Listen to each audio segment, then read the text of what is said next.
Welcome back to Tier44 Technologies. Today we are going to demonstrate the rack elevation view. I will show you the different ServiceNow forms that hold the information of your equipment along with the rack elevation views with automated space and power capacity generated by Tier44. Rack elevation is something unique Tier44 offers in a variety of ways to manage not only your racks but your entire data center. With these graphical views and tools, you can use the application to render a visualization for everything.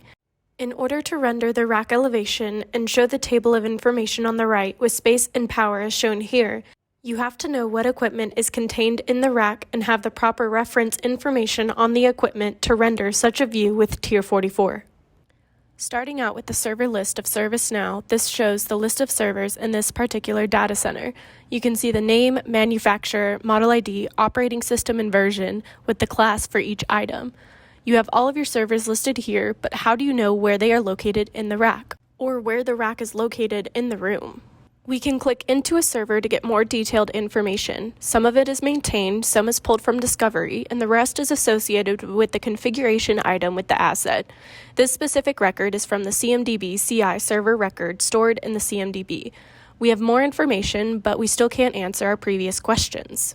In the configuration item record, we can also see the associated relationships and configuration of this server.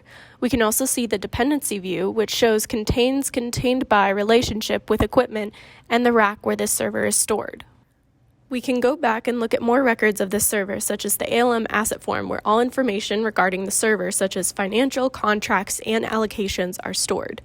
This is also the only place where there are ServiceNow fields that specify the rack location and position, but you still cannot exactly see where that is. This is another default ServiceNow form. We can go into the last form that defines the server by going into the CMDB model ID form. You can notice an additional tab that is Tier44. We now have at least a visual of our server with a front and back image with allocated power for this device. This is just the start of the rack elevation views offered by Tier44. If we go back to the configuration item record and click graphical view, which is another add-on with the Tier44 application, we now render a full visual of our server. We can use the navigation at the top right to now find the location of the server on the rack. This now brings us to the rack elevation view. You have a front and back image of the entire rack and equipment, along with a summary table with the space and power capacity. All of this information is from the three records we mentioned. The CI record has the setup, asset record has the location and rack position, and the model record has the image and power.